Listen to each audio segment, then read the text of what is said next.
put the mid-year review and the budget, and we go back to 2019 and 2020,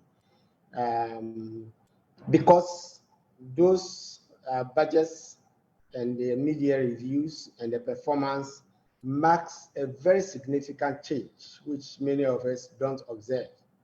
And we'll try and highlight it, in this presentation. So the focus of this presentation will be our budget performance and the mid-year review in the context of the in the context of the revenue, because if you don't, Nova mentioned that if you don't raise enough revenue, that's when you become dependent on debt, and your debt becomes unsustainable, something which we know as a nation, because of HIPIC and also because of previous austerity programs. Now, we did a very early presentation assessing, the 2021 budget and the forecast that the government had made into the medium term, which is 2023-24. And we came to that conclusion, if you recall, that we did not think that the targets could be achieved unless, we had a package, a homegrown, package.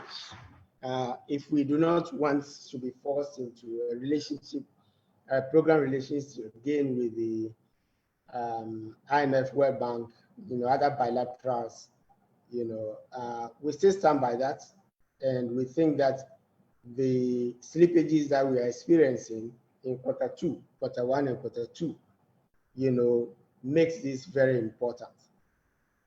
Now, what do we see? We see revenues continuing to be stagnant. But the more important thing is that the government is not able to meet its own targets that it's fixed for the first quarter and for the second quarter, which are in the mid-year review. So we will just position the two, and then to show, what we talk about.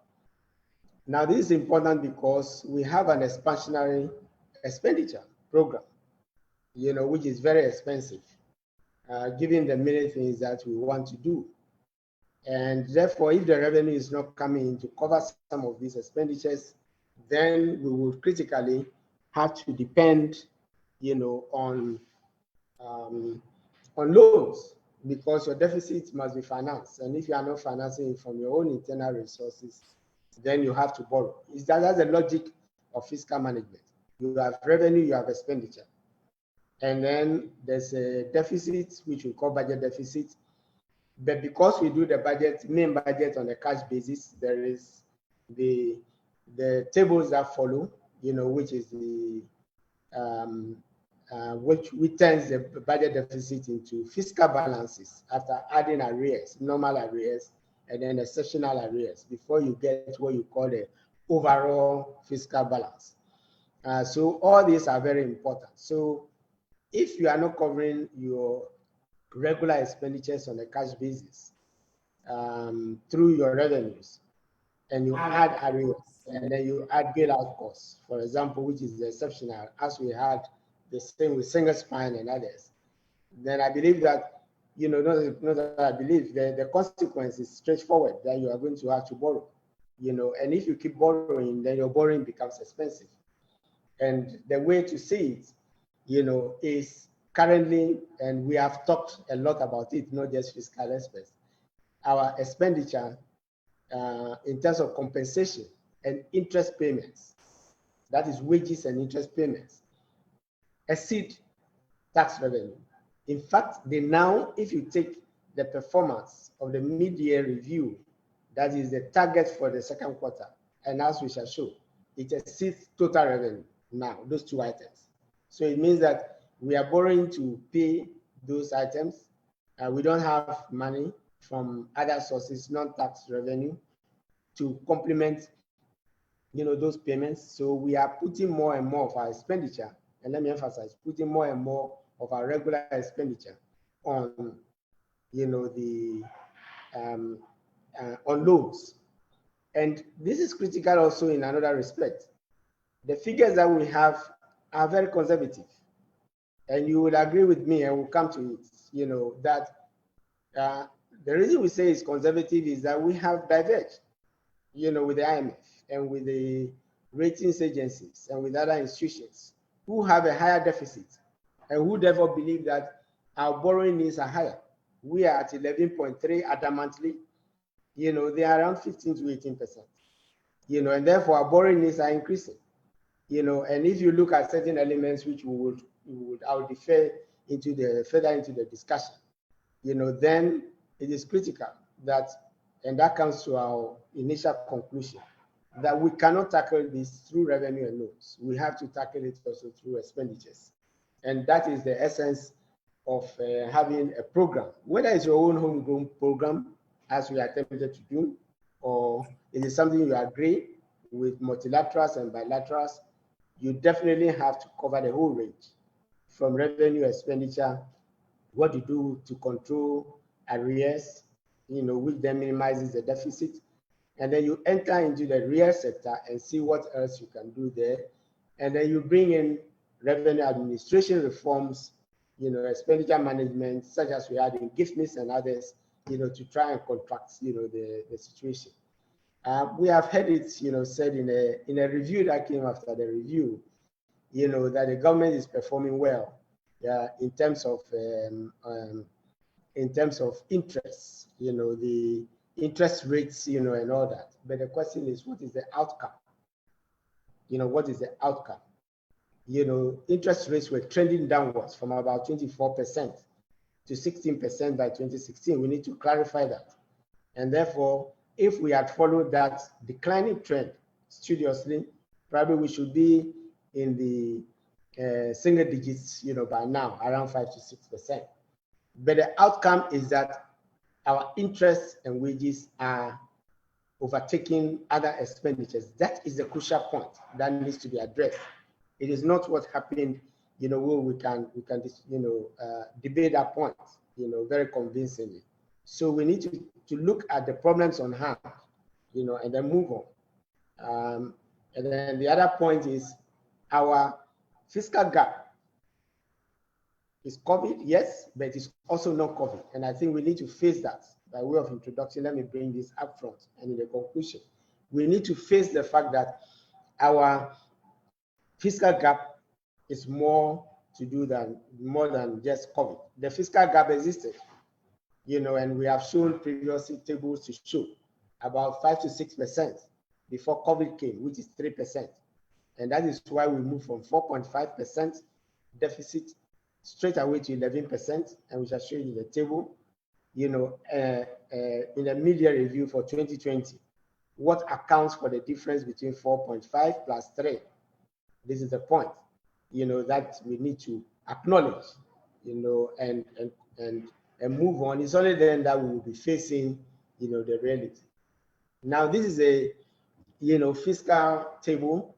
As I said, we go to 2020, 2019, and then 2020, because you can see from the revenue that we were performing at about 58 or 59 billion, including domestic and other, revenues. And then by 2020, we said we could do 67 billion. Of course, COVID came and others, but we're already struggling to hit 60. So doing 67 itself was a tall order. We revised it to 53. So we revised it downwards, right?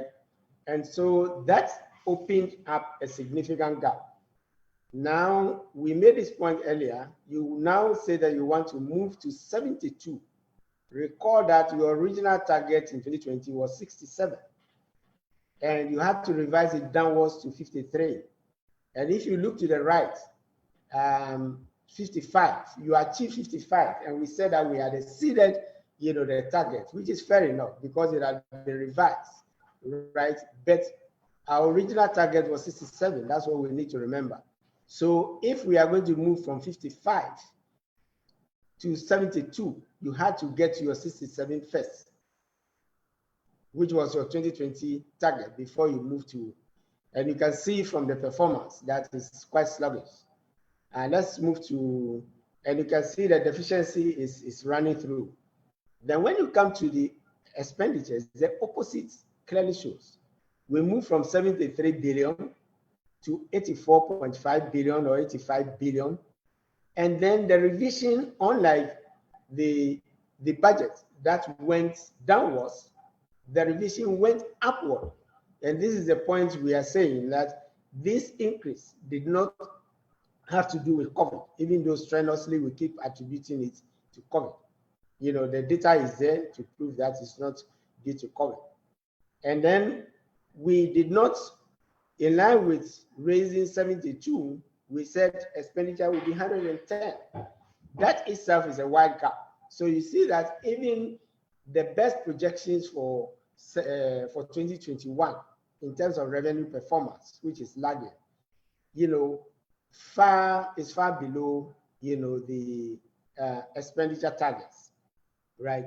And so again, of course, we know that the economy had been dampened by COVID, as it was, you know, with the global financial crisis, as it was, you know, with previous, you know, crises that we faced, like bushfires and the like. So COVID may be severe, it may be the severest, but before, if COVID is the severest, then there was a severer, you know, which was the global financial crisis, which lasted almost a decade. And then we had our own domestic issues with tariff bearing and the rest. So we are an economy like all economies that will face crisis. And this is a very important point. And we must prepare for crisis. And so if we are having these deficits, you know, on a current basis, as we enter a post-COVID recovery, and hopefully do not slacken because of the spike and other things, let us face the fact that we already have a huge task to overcome before we even start preparing for the next, you know, the next crisis, which is why we have not restored, you know, the stabilization fund, you know, cap. We have not readjusted it since 2015. And so the money still keeps going, you know, into expenditures. And most of it is recurrent expenditure, as we can see.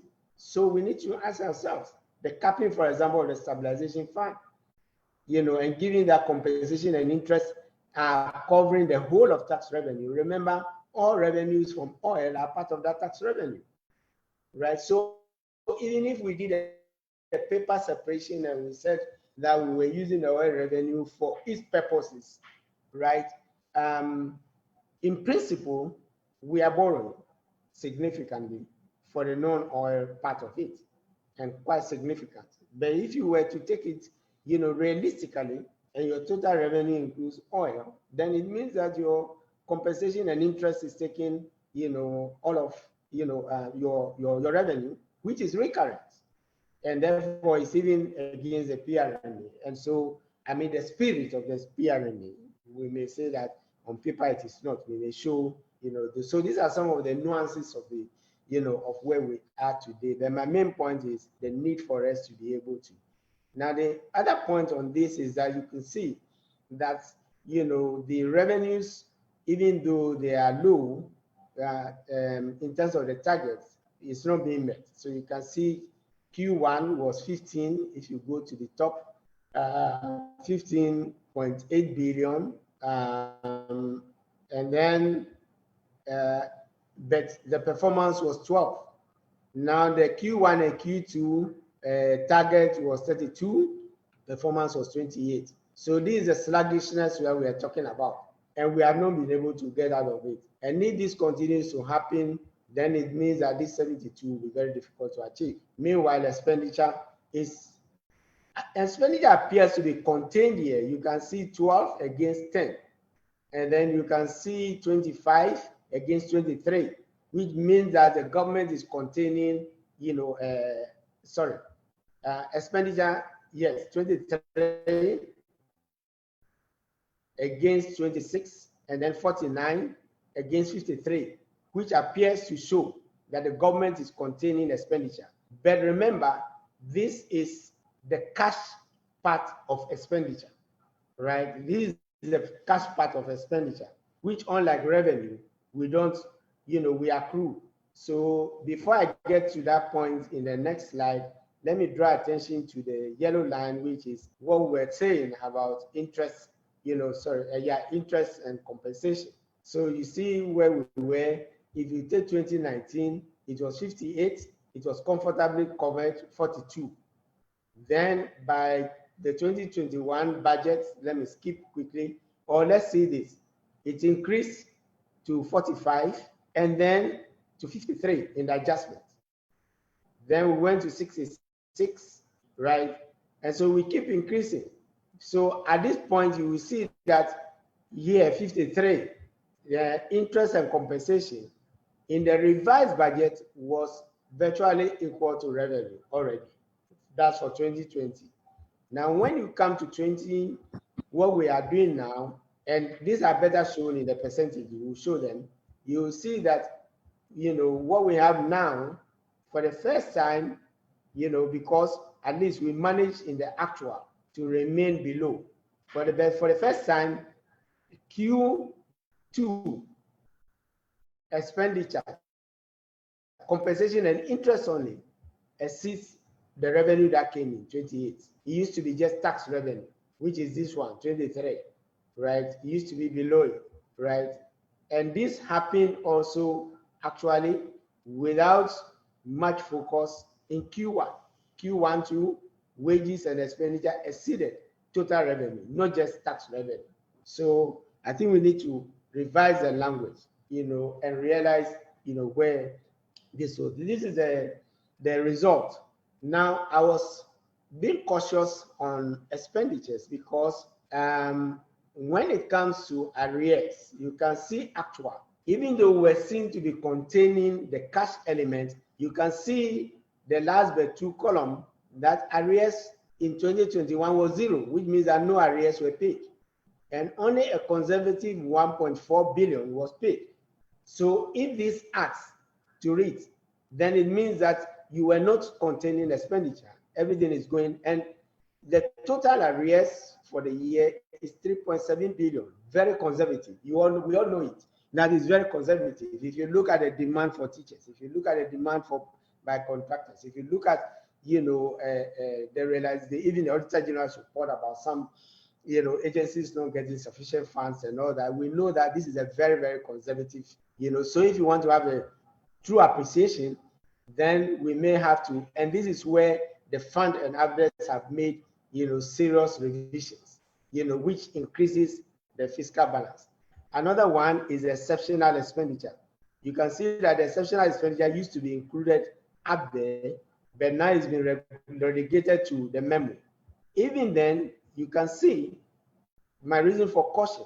Now, if you look at the budget, you see that bailout costs, right? Bailout costs were 0, which means that the presumption is that there were no payments for bailout costs, right? But we know that some bailout cost is being paid, right? So was it paid outside the gift list? So you need to add all of this because expenditure is not just cash. In the case of revenue, it is cash, but expenditure is not just cash. So you need to add all of these to get a realistic balance. So you can see that the fiscal balance, therefore, here it equals. But if you were to add a bailout cost, it will be 22.3 and 22.3. It will shoot out to about 25%. And that will take your ratio to where the fund and others, are. So this is a graphical presentation of our revenue. You can see, from 2019 to 20, you can see the revenue. These are the budgets, and the revenue is the blue compared to this expenditure, which you can see keeps spiking and going up. And if you were in a homegrown austerity program and things have to improve in terms of fiscal management, then this particular 2020, which went up, should have been slowing. But we can grant that 2020 was a COVID year. But we can see that the spike is continuing despite the recovery, and revenue, meanwhile, is again stagnant. This is just for half year. So that's why the graphs are low. But you can see that by the time you double this, you will be getting, closer to this. But if you were to even double this, it will come only close. That is the blue, which is the revenue. So it tells you that going into the theme of our presentation, going into the, the budget, we will need the 2022 budget. We will need, recovery. Some recovery is taking place, particularly crude oil. But we should have seen some of the crude oil recoveries here, unless, the offtake, the payments are going to come into the third quarter. So the third quarter figures will be very interesting going into the 2022 budget, and that would tell us whether we are able to tame this. But our partners don't believe that we are able to tame it, and that's why they have put our end of year fiscal deficit, to anything close to 15%, or more. Here we isolate, the same graph, but in terms of revenue for all the years, and later on we'll share this with you, and then you can have, a look at them more critically. So for this part, we are saying that, our releases for the mid-year, we have no reason to revise, our prognosis going forward. We have missed some revenue targets, some are stagnant, and that is going to be a worry. And then the apparent slight improvement in cash expenditure, if we are going to be excited by it, we must remember, that, which results in a low budget deficit. You must remember that the estimates for arrears are conservative. Negotiations are still ongoing with labor, and wages is already going. And I don't see that being contained, in arrears provision. Unless there are arrears, and if there are arrears to meet all these, as we are told, there's money to make some of these payments. Why were they not shown, in the, why were they not shown in the media review, to show that we have performed better in terms of revenue? Rather, there is a ambivalence with COVID, where because we are not presenting, a supplementary budget, we reduce COVID expenditure. And even as I yesterday, in the context of 2 days ago, in the context of the 1 billion, capital appreciation, which Ghana is going to benefit from the fund, which I believe strongly is a matter for Parliament to decide, because it's sovereign revenue, and it's due to increase in our capitalization. But we can, that's an aside. If those are the revenues we are looking to, I think that we could have channeled some of those things into capital expenditure instead of recurring, and this is why it requires, Parliament and scrutiny of the money that is going to come, far more than we did with the COVID loan, which also came from the IMF, which makes it an irony when we beat our chest and say that we have nothing to do with the IMF. It's the IMF that has provided the most bailout, under our current circumstances. And remember that unlike the IMF typical situation where they give money to the central bank and the World Bank and others give money to the Ministry of Finance, the COVID loan was classified under our request as budget support, which tells you the extent to which the budget needed, some support. Exceptional expenditure being zero will definitely increase the deficit, and so I think we have spoken already. Some of us have proposed showing these items, exceptional expenditure in appendix memoranda, because it has never been the practice. We have had a convention, and I hear those who say that, it must be settled. Settled by who? By the World Bank or who? It should be settled by, the regulators, like the Institute of Chartered Accountants. This is a matter of accounting. Do you want to show your arrears, even if it's exceptional, as footnote? No, you normally show it, above the line, and then you explain it, in a footnote. So this is a matter of principle, and I don't think that we need outsiders to come and settle the issue for us. Our academics and others can come in.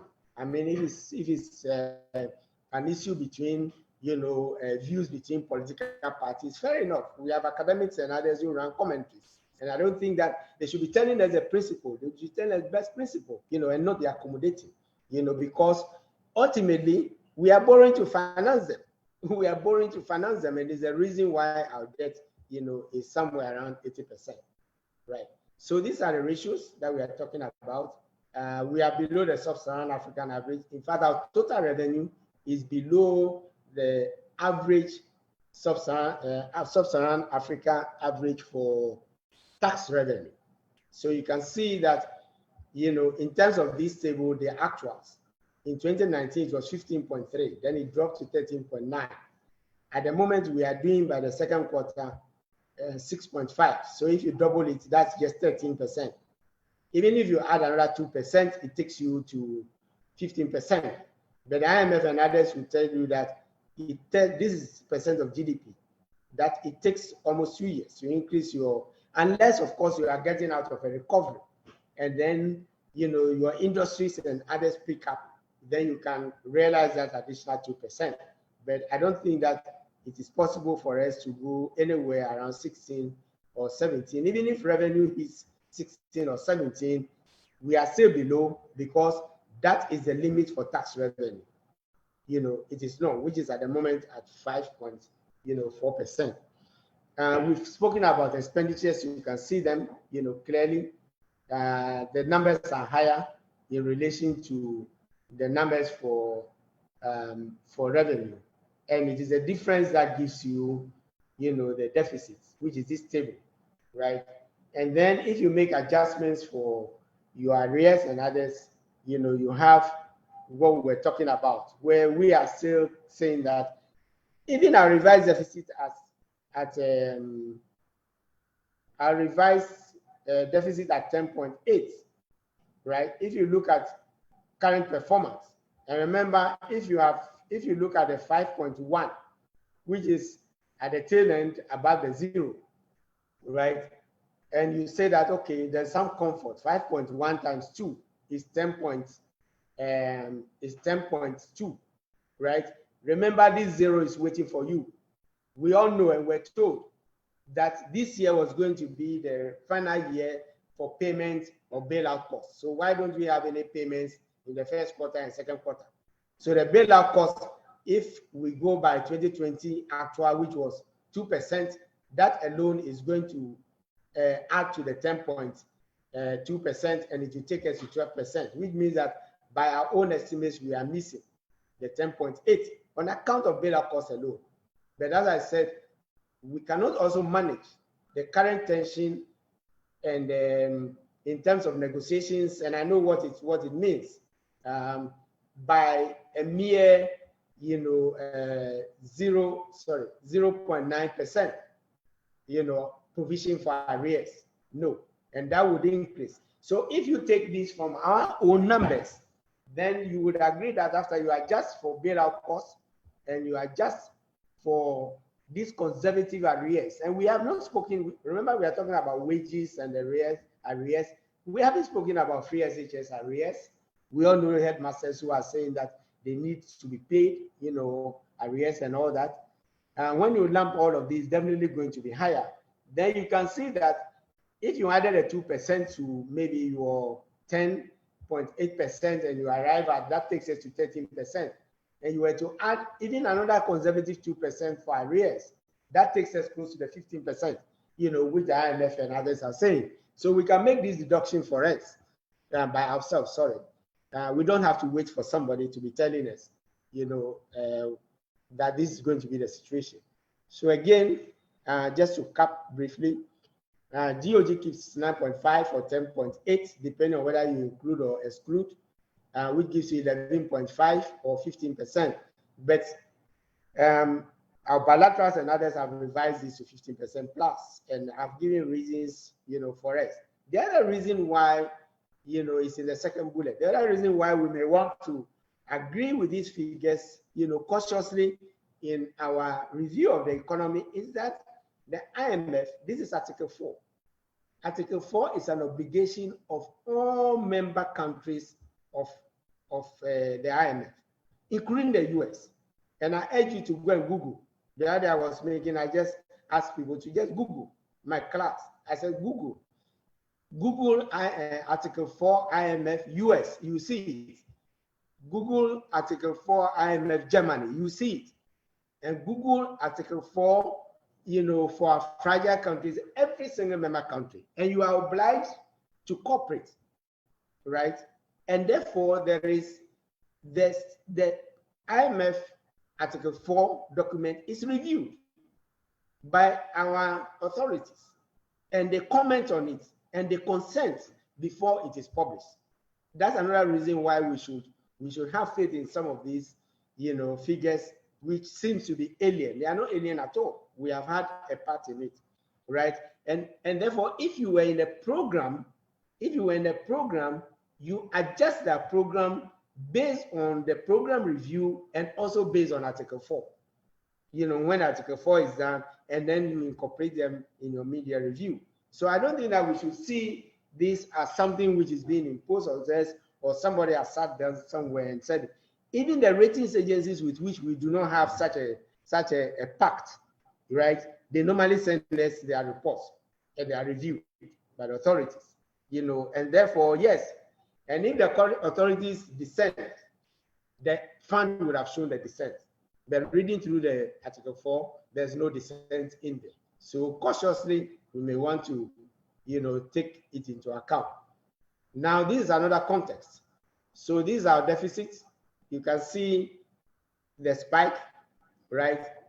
Now, the thin green line you see is actually our own Fiscal Responsibility Act, which says that that's a 5%. That's where we should be.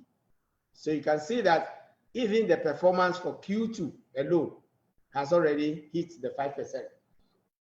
That's at the tail end, right? That's what we're discussing, 50.5 point something multiplied and addition. So by our own internal rules, we may be far off from actually meeting, because you can see that the budget is saying that it's already double this year. And if you revise it with the fund and others, and you take their 15% and go, then it will be further down. And so the journey you are going to travel is this steep curve moving all the way up to come into our own rules, which has been suspended. In the media review, we were not told when it will be lifted, given that, we had a recoveries, underway. So again, in summary, we can see, that we have an expansionary policy. We've made that point. We have a very uneven and unconventional treatment of arrears. We have wage negotiations that are stalled. We don't have, our tax and other revenues not coming in. Revenue administration is stalled, but it is not stalled by revenue administration alone. Part of the problem is also tax policy, which is in the realm of the government, right, not the administrators. The blocking of input tax credit, through the VAT flat rate scheme, Get Fund, adding it together, and other schemes, and as you can see, even an increase in SLI and others is one of the things that, with needs, strengthened by GRA. Otherwise, you are going to have, high tax evasion, and avoidance. And then the main risk which we see is the resort to loan, increasing resort to loan. And there used to be an expansion aid dependency. Now we are not, a low-income country, so we cannot talk about aid dependency, but we may end up, being debt dependent, which, would make our situation of the debt, which is unsustainable, Now, let's look quickly at the revenue context. Now, what we have done is to say, what if that is my revenues, that is 100%, that is all that I have from which I should meet, my expenditures. If I were to have a budget surplus, right, then my expenditures must add up to 100%. Now, you can see that we are very, very far away from that. If you go to the expenditure line, you can see 2019 was 161. Then the revised budgets increased it to 171. Sorry, the budget for 2020 increased it to 171.6. Then the revised budget almost doubled it. I said almost. to 227.5. Question, is all this due to COVID? Then we said we would lower it to 197, right, in the 2021 budget. What is the performance? The performance is still in the range of 227. It's nowhere near below, because Q1 is 225 and Q2 is 213 expenditure. And remember what we said about the arrears and the rest. If you were to add it, then it will be somewhere around maybe 230 or more, right? So this is the situation. Another interpretation of this is that if I want to have a balanced budget, right, and make my expenditure equal to, my revenue, then if I'm performing at 225, I need to collect more than 100%, because these are straight ratios. I need to collect 100% of the current revenue. That's 125.5% of the current revenue, which is also a deficit. And then I need to collect 113%, to be able to balance the budget. I mean, ladies and gentlemen, do we really believe that we can achieve this? And therefore, this is why I said that the solution is not just your revenue. The solution is to look at these expenditures. Incidentally, interest payment is a statutory payment, and then compensation is already, under the hot fire, and therefore, and we know about, arrears, for even negotiated, salaries and the rest, which is normal. I don't want to make it look like, it is something extraordinary, but for which, various reforms were being implemented. So it's a public sector, which is self-sustainable. What needs to be done, organizational and the rest. This is the reality, which is facing us. So when you translate this down, into the deficits, then you see the 110, which I was talking about further down there. Those are the things that we need. So our deficit, which is the difference between revenue and expenditure on a cash basis, is already at 101. But because the arrears are conservative, they increase it only marginally, right? They are conservative, 5.9. So it increases only marginally. The first quarter, there was none, so it was equal. And then, even though there were no provisions for discrepancy is because we do not have an efficient accounting system, which is why we have the GRA reforms. We have the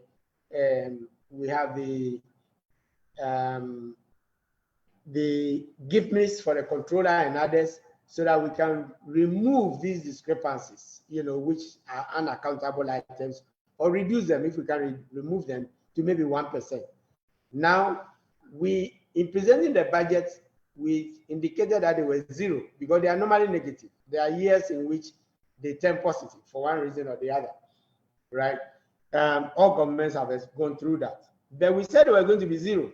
It's often non-zero, because to say zero means that you have an efficient public sector accounting system. And we all know that we may have a level of efficiency, but we are nowhere near reducing it to zero.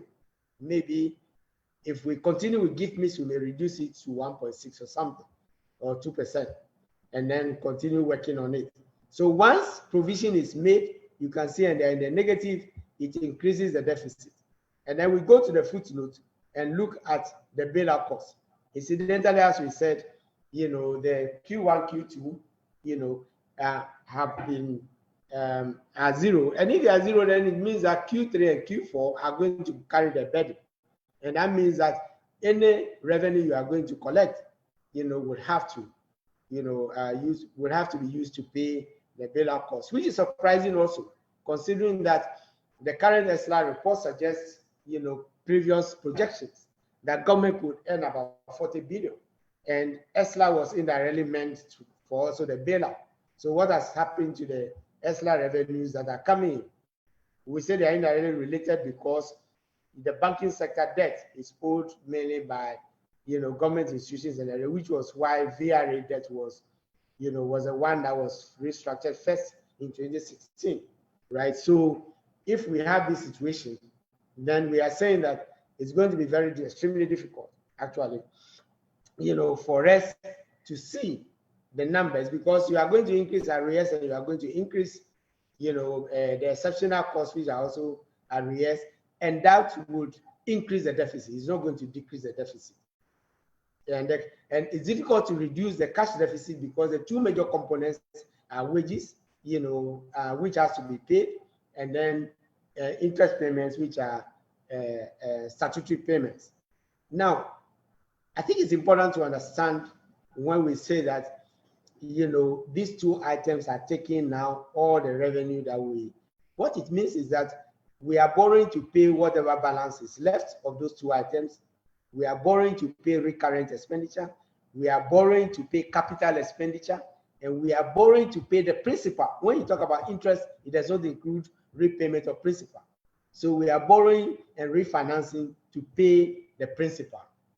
Ladies and gentlemen, this is why we are saying that if the difference is expenditure over revenue, and revenue is stagnant, then let's also do something, about expenditure. That's a sustainable way, to go. So again, we saw this graph in previous presentations. Those of you who are joining us, for the first time, the blue line, like our 5% thin line previously for the fiscal is 100%, the ones we highlighted, and it tells you the yellow or the orange below is your compensation, and then the gray is your interest. When you add it, it's a 6. And it was slightly below before we made the adjustment to the 2020 budget. And since then, it has never fallen below.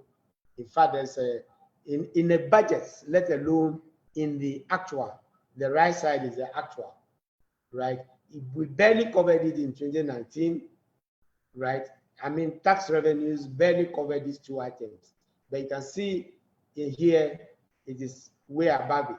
And the same is repeated here. This is for all our expenditures, adding recurrent expenditure and capital. So you can see that these two items, compensation and interest, are taking almost everything, and everything else. So the portion above the line is the loans that we have to take to finance the budget.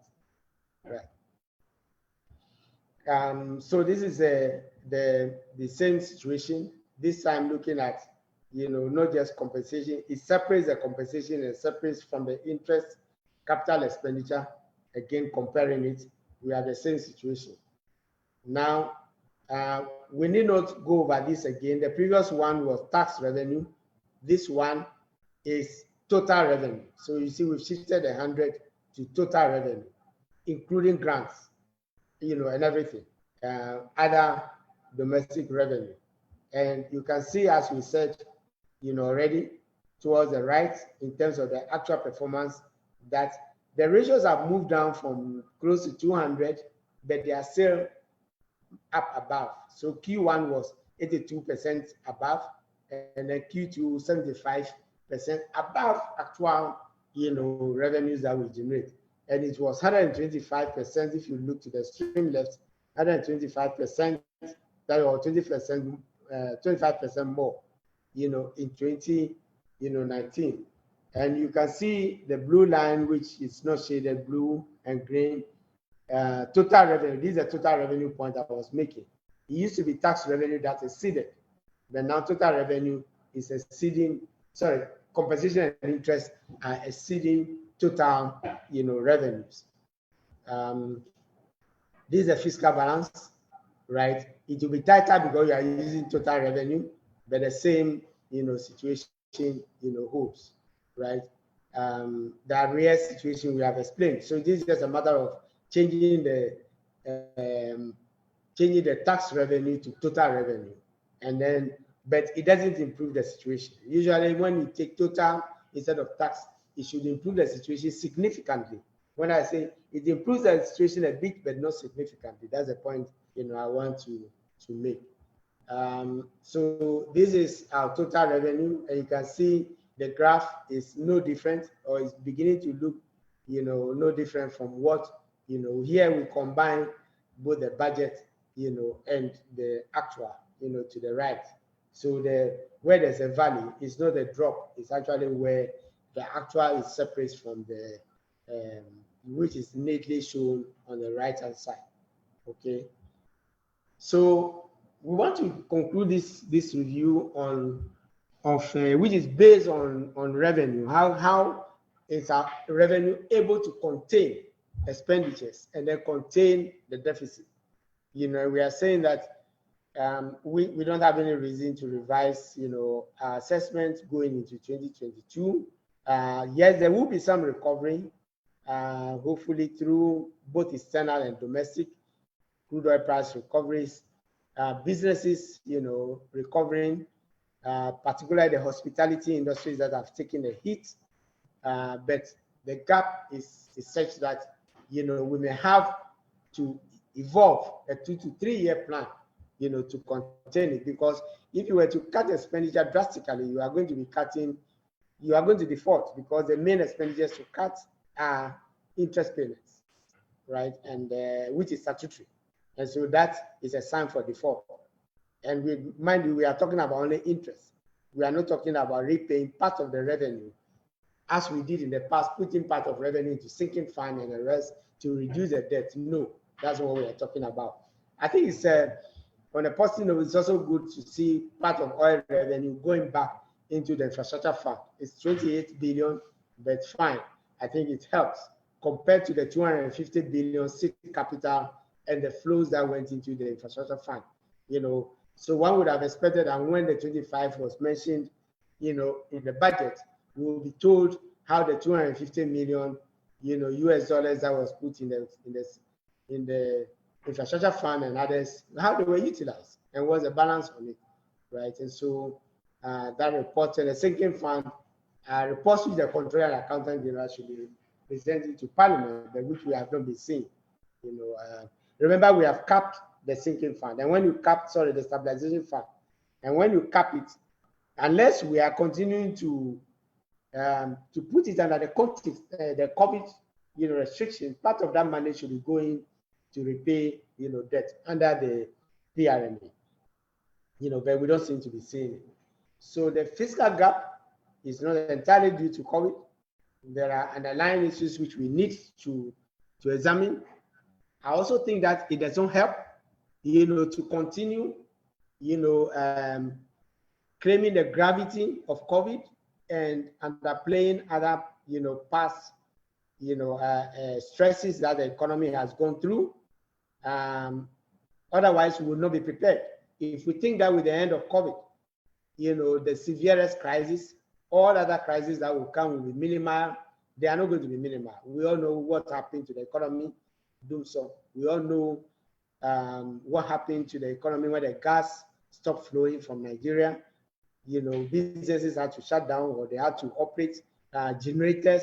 It increased costs and reduced, the budget. We all know what happened when crude oil prices dropped from $99 to $30, which is something we experienced briefly and never recovered through 2017.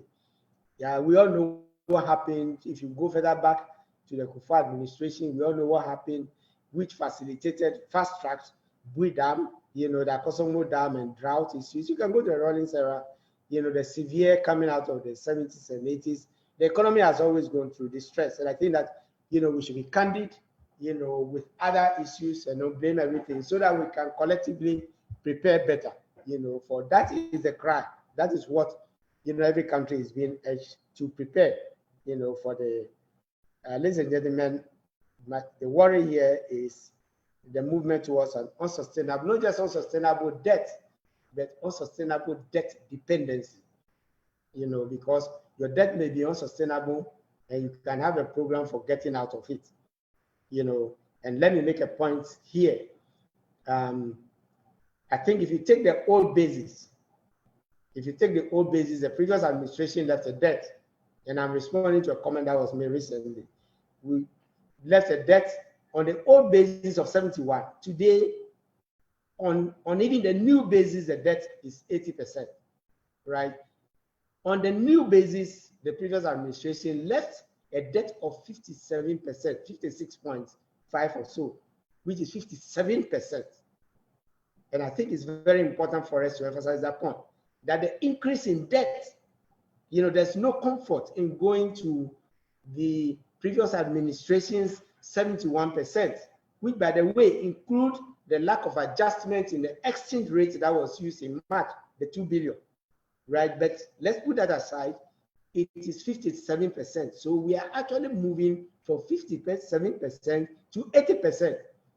And I think the attempt to say that, the previous administration debt was high, I think is something that, it's not, credible. We would have, another presentation to respond to some of them, including inflation. Just as we rebase our debt, our GDP, which affected debt, revenue, expenditure, and everything, we rebase our basket for inflation in 2018. And therefore, we must be candid enough to Ghanaians and know that part of the performance of inflation has to do with, an exogenous effect of, rebasing the GDP, so that we are modest, in the claims, that we made. I already made, the comment about the interest rate trending, downwards, at the time, and we should have been steeper. But if you take some of the medium-term rates, like the 3-year government bond rate, no, it is not. And that is why it is transmitting into the, that's why it's transmitting into the unsustainable interest, levels that we have today.